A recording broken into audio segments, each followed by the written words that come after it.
análise de o ano em que eu comecei a vibrar por mim. Em algumas outras traduções, em outras línguas, o ano em que eu comecei a me masturbar.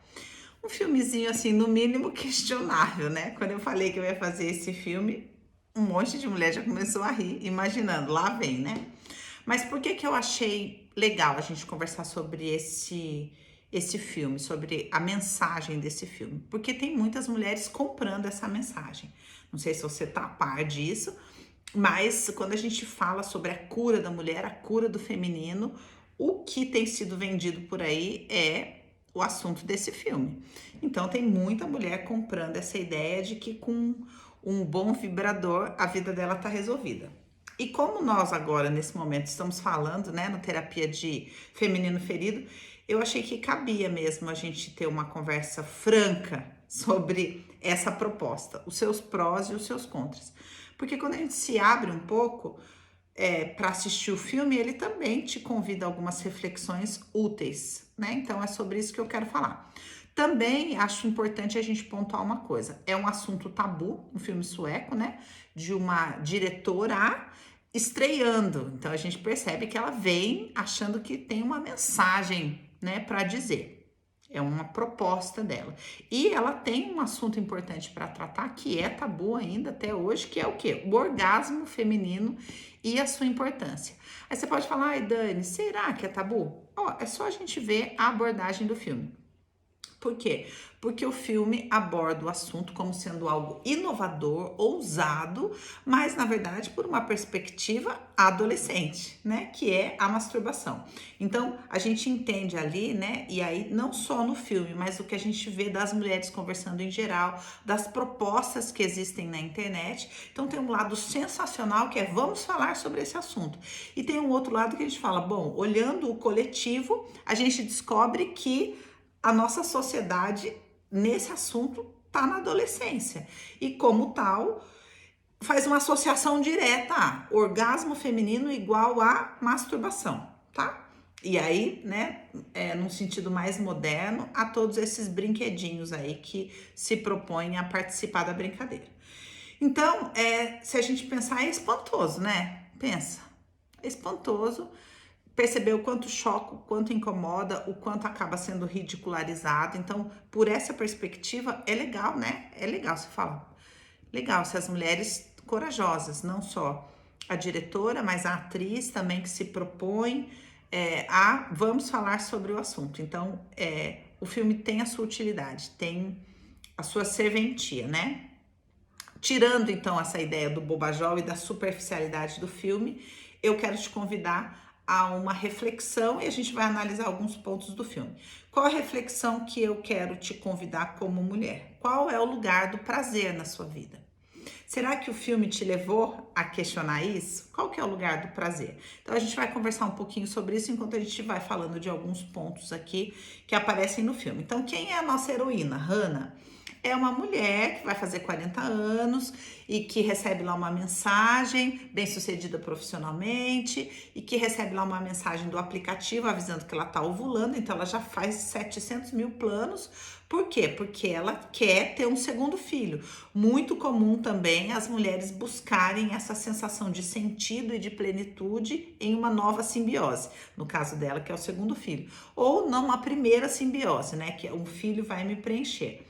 Então ela desconsidera que o relacionamento dela não tá legal, ela desconsidera de que ela praticamente não tem relacionamento com o filho, mas ela quer um segundo filho, porque ela acha que esse filho vai talvez trazer um sentido para ela. Então isso já denuncia um profundo vazio que ela está vivendo. A segunda questão ela faz tudo, ela decide tudo, ela escolhe o restaurante, ela ganha melhor que ele, ela compra um sofá de marca, né, para colocar no apartamento dele, um sofá maior do que o apartamento, do que cabe no apartamento, um sofá que ele não quer. E o que será que ela está falando com esse sofá? É uma boa coisa pra gente perguntar, né? E aí a gente descobre ali na relação, na conversa dos dois, que ele quer terminar a relação, né? Na verdade, ele vai dando a entender e aí depois acaba ficando claro na cena do hospital, do amigo, que inicialmente a gente não sabe se ele tem um caso com o amigo ou não, mas daí na verdade ele tem um caso com a enfermeira. Outra questão bem importante para a gente olhar que o filme poderia abordar, mas não aborda, né? Porque é um filme que acaba ficando superficial em todos os assuntos que ele levanta, é que quando um casal, né, começa a chegar nessa coisa da ideia da meia-idade, que para uns é 40, para outros é 50, e aí, enfim, mas é essa crise de sentido, para onde eu tô levando a minha vida, será que eu tô feliz, será que é isso que eu quero? Geralmente os dois entram juntos, com propostas e olhares distintos, e isso é bem difícil para o casamento, né? Então poderia ser um assunto, poderia ser um filme que traz uma questão mais legal, né? Aprofunda, mas no caso eles não conseguem. E aí ele traz essa demanda de você não é carinhosa, você então também traz um assunto de será que vamos questionar papéis, né? O lugar da mulher, o que o homem espera de uma mulher, etc. Mas também não se aprofunda. E aí, simplesmente, da noite pro dia, ela não tem mais namorado, ou marido, que a gente não entende muito bem, mas parece que é namorado, o namorido, né? Ela não tem mais namorado, ela não tem mais casa, porque a casa era dele, ela não tem mais emprego, porque ela, para não perdê-lo, resolve fazer o que estava dizendo que ia fazer antes, que era sair do emprego ou diminuir a sua carga horária, e aí do nada, pronto, ela acaba com tudo, ela não tem mais nada. E aí a gente pensa, legal, teoricamente é assim que começa uma jornada de individuação, um mergulho profundo, uma crise de identidade, ela vai emergir ela, né? Mas não acontece muito isso. Então, ela dá alguns sinais, assim, a gente percebe que ela, por exemplo, na história do sofá, que eu já mencionei aqui, vou agora pontuar, o que ela tá contando, né? Do cansaço dela, do desejo dela de descansar, né? Do desejo dela de parar, porque uma hora que ela explode, é ela que faz tudo, ela que faz supermercado, é ela que cuida das coisas, né? Ela é adulta, ela é empregada, ela é a gerente da casa, do funcionamento da casa, e ela tá exausta, então só que ela não sabe comunicar isso para ele, eu tô exausta, então ela faz o quê? Compra um sofá que não cabe na sala. Para ele, olha, um presente para você. Mas na verdade é ela que quer deitar nesse sofá gigante, quer descansar, quer olhar para si, né? É ela que tá falando, eu não estou aguentando mais essa jornada, né? Então, esse também é um indicativo da condição, do quanto o feminino dela está ferido. Uma coisa que eu achei muito legal a gente conversar é que legal, então o filme teoricamente se propõe, né, a apontar um caminho de autoestima para a mulher, de amor próprio, da mulher cuidar de si, se priorizar, etc. Mas a única solução que o que o filme oferece como caminho é o vibrador e a masturbação, sabe? E ela, por exemplo, ela não fala sobre os seus sentimentos, ela não sabe, ela não verbaliza em nenhum momento para nenhuma das suas relações, nem o que ela está sentindo e nem o que ela quer, nem para a mãe, nem para o namorado, nem para o chefe, nem para a melhor amiga, nem para o paquera que ela arranja lá, nem para a menina que depois vira a mentora, né? Do orgasmo para ela não consegue verbalizar, ela não fala para ninguém sobre o que está acontecendo com ela, sobre como ela se sente, né? Quando ela perde tudo, como que ela resolve isso? Ela resolve beber e resolve ir para balada, tentar resgatar essa adolescente e vai ficar com um cara que mora com os pais, né? Então, os caminhos que o filme oferece, como sendo um caminho de autopercepção, de autoconhecimento, de transformação, eles realmente não tem o que oferecer. E aí, quem é a grande mentora dela? A atendente do bar. E essa atendente tá em sérios problemas, né? Por quê? Porque a gente conhece pouco dela, mas a gente vê todas as relações que ela tá vivendo ali são relações abusivas. Todos os chefes são abusivos. Ela muda de um subemprego para outro subemprego ainda pior, em todos ela é subaproveitada, subdesenvolvida ali, né? E o filme termina, ela que é a que teoricamente é super bem resolvida e dá ouvidos à sua vagina, como é a proposta do filme, termina o filme, que seria o ápice, né? O final feliz de todos os personagens. O final feliz dela é num banheiro com uma moça que aparentemente ela acabou de conhecer fazendo sexo oral nela. Então, eu não sei se é exatamente o melhor caminho, né?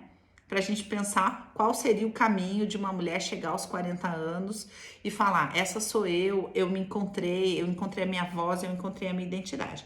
Então, em nenhum momento o filme aponta as necessidades emocionais como sendo fundamentais para a felicidade da mulher. O filme fala assim: olha, e aí, qual é o lugar do prazer na sua vida? Como é a proposta que eu tô te fazendo aqui. Mas não lembra de falar que todos os outros assuntos também são importantes.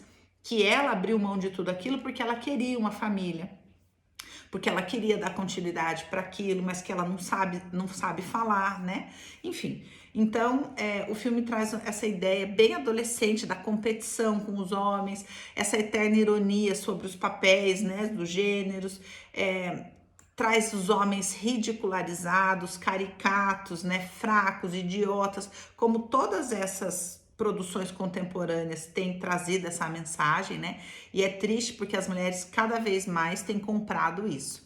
Então, o filme tem um aspecto muito legal, que é aqueles podcasts, sei lá o que é aquilo que ela ouve, traz alguns assuntos importantes. A hora que a menina, a mentora do orgasmo dela, resolve sentar e explicar, isso tudo é um assunto sério que poderia ser tratado de maneira mais profunda, porque é um assunto tabu. As mulheres verdadeiramente não conversam abertamente sobre isso. As mulheres não têm orgasmo e têm vergonha de não ter orgasmo, porque elas se sentem menos mulher por não terem orgasmos. Então, olha, é um lamaçal, é uma coisa horrorosa. Mas será que a proposta de masturbação e uso de vibradores é a grande solução da vida de uma mulher? Pronto, tudo que você precisa é de um bom vibrador e a sua vida vai ser feliz? E você vai ser feliz na sua vida, ao contrário, né? Será que essa é a grande questão? Então, a minha proposta aqui não é nem dizer sim nem não, não é nem defender e nem denegrir, mas promover questionamentos sérios, sabe? Por quê? Porque não existem, por exemplo, pesquisas relevantes científicas a respeito disso. Por quê? Porque não interessa para o mercado, né? Como não existem pesquisas muito importantes e relevantes sobre o impacto da pornografia na sexualidade masculina, também não existe pesquisas relevantes com dados significativos sobre o impacto do uso de vibradores na sexualidade feminina. E por que a gente não tem? Porque quem encomenda esses assuntos são as empresas de brinquedos eróticos. Então há um conflito de interesses, né? Quando você vai estudar um pouquinho, você descobre que na maior parte das pesquisas tem funcionários das empresas como pesquisadores. Então, será que dá pra gente confiar nos resultados, né? Então, não dá muito pra gente chegar num dado, mas um dado alarmante, preocupante, e a gente que trabalha com mulheres e ouve as mulheres, a gente começa a ouvir uma queixa, a gente começa a ouvir uma coisa que vem da experiência das mulheres, que é o quanto, por um lado, essa experiência da masturbação e do vibrador e dos brinquedinhos em geral podem ensinar uma mulher um caminho para conhecer o próprio corpo e encontrar o caminho do orgasmo, mas o quanto isso lança elas numa jornada solitária, porque a partir do momento que ela aprende aquele caminho, ela não consegue mais trilhar nenhum outro, porque aquele caminho é solitário, aquele caminho é mais fácil, aquele caminho é eletrônico, e isso acaba distanciando essas mulheres da intimidade profunda, do saber falar o que quer, o que gosta, sabe? Que é uma dificuldade para as mulheres, que é um assunto do feminino ferido, e aí não se precisa conversar sobre nada disso se a gente tiver um negocinho que é só apertar um botão. Então, esse é um elemento. O outro elemento, vou te convidar, se te interessar o assunto, a dar uma olhadinha, digita no Google o seguinte: uso de vibradores e a síndrome da vagina morta. Ou uso de vibradores e a síndrome do clitóris morto. E você vai descobrir inúmeros relatos de mulheres que dizem que a partir do uso contínuo de vibradores perderam a sensibilidade no clitóris, perderam a sensibilidade, enfim, tá? Umas coisas assim pra gente pensar. Então, o que eu queria trazer aqui para você, né? Que a ideia de um padrão mecânico, eletrônico, né, de movimento e de intensidade que o vibrador promove, jamais vai conseguir ser reproduzido por uma pessoa, humanamente, numa relação humana. Então, a partir do momento que você se acostuma a encontrar o orgasmo por esse caminho, dificilmente você vai estar sensível para qualquer outro caminho. E isso condena você a uma sexualidade solitária, né? Que é você e a masturbação. E é um caminho adolescente, é um caminho que tende a deixar o relacionamento afetivo, principalmente o de longo prazo, em maus lençóis, fazendo uma, né? Porque como é que vai acontecer esse encontro? Então, o filme propõe a masturbação como uma solução mágica para a mulher, mas a gente, quando amadurece um pouco, consegue entender que essa solução é equivalente ao remédio para emagrecer.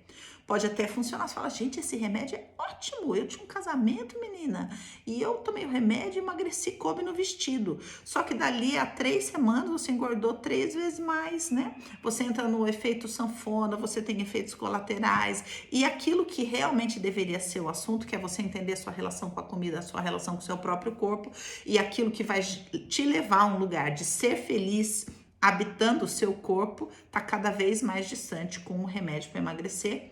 Mesmíssima coisa, ou talvez pior, com os brinquedinhos, tá?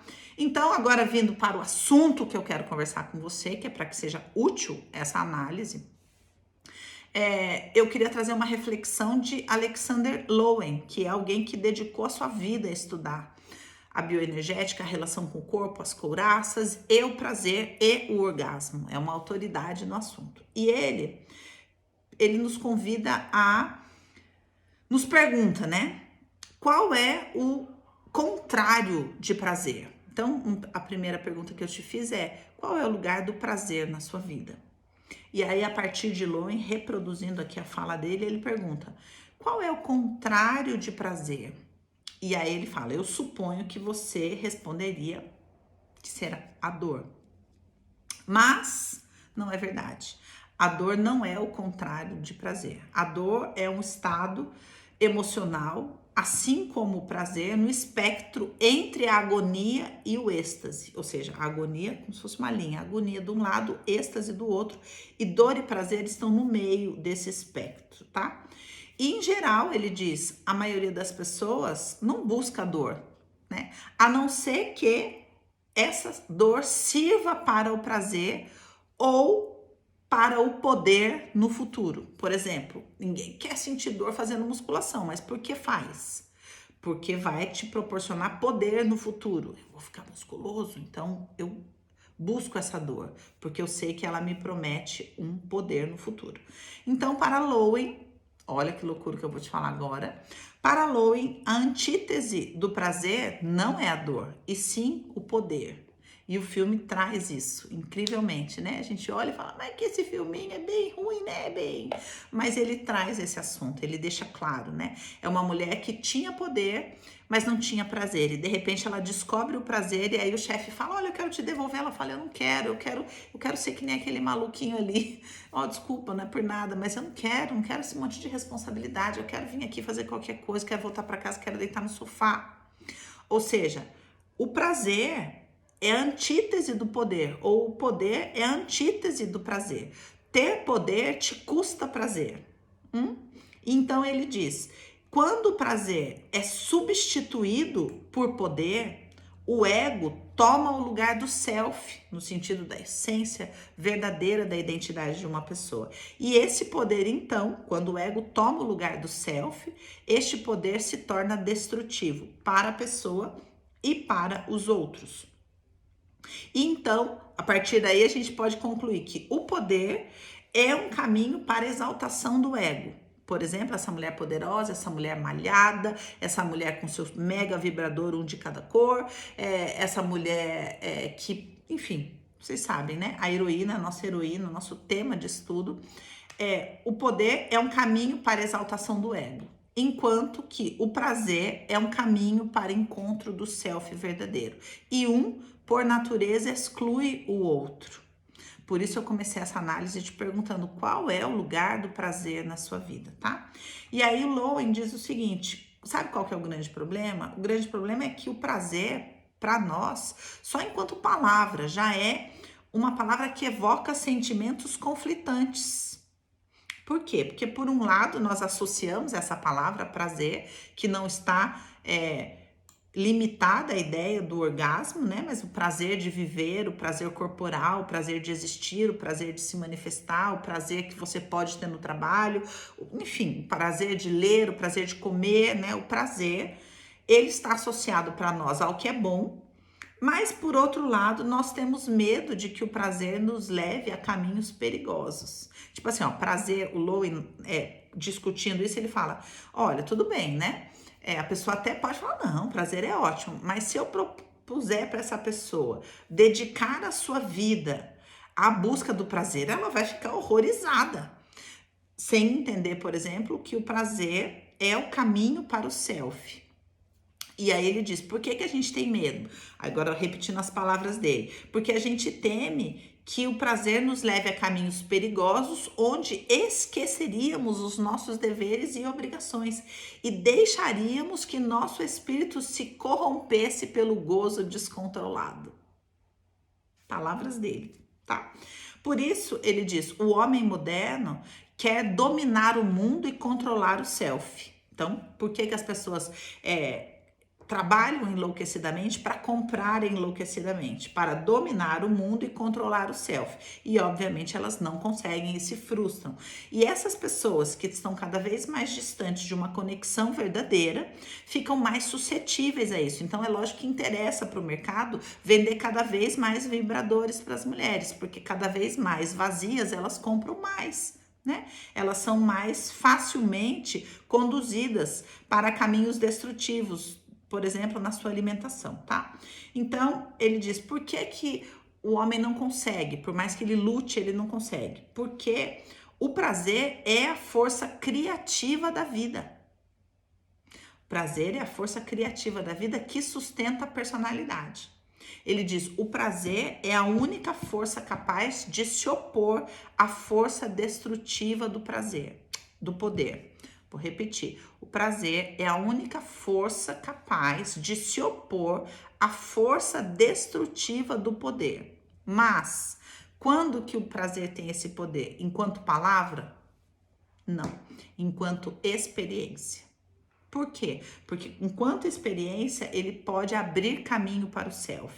Então, é mais ou menos assim, você tá naquela rotina enlouquecida, aí de repente você para, aí fala, nossa, o que eu tô fazendo? Aí, sei lá, faz uma massagem, toma um banho de banheira, come uma coisa deliciosa, tem um orgasmo sensacional. E aí você fala, gente, mas por que eu tô vivendo essa vida louca, toda tensa, toda obcecada, toda sem descansar? Por quê? Por amor de quê que eu tô fazendo isso comigo?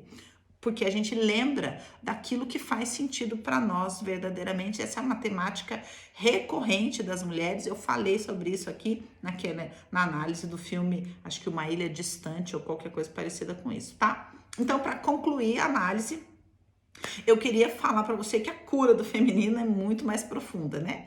Do que a proposta que o filme traz, que é destituir os homens de valor. Olha, simplesmente você destitui os homens de valor, porque quem tem que pensar pela vagina o importante é o que a sua vagina quer, essa é a proposta do filme. Outra coisa, você também destitui os relacionamentos afetivos de importância, porque você não precisa deles, tá? Tendo o seu vibrador, você não precisa deles. E queria dizer para vocês que a busca do prazer que libera o self, nem de longe passa perto de um vibrador. Então, o caminho para a cura do feminino é muito mais bonito que isso, muito mais profundo e bem mais verdadeiro.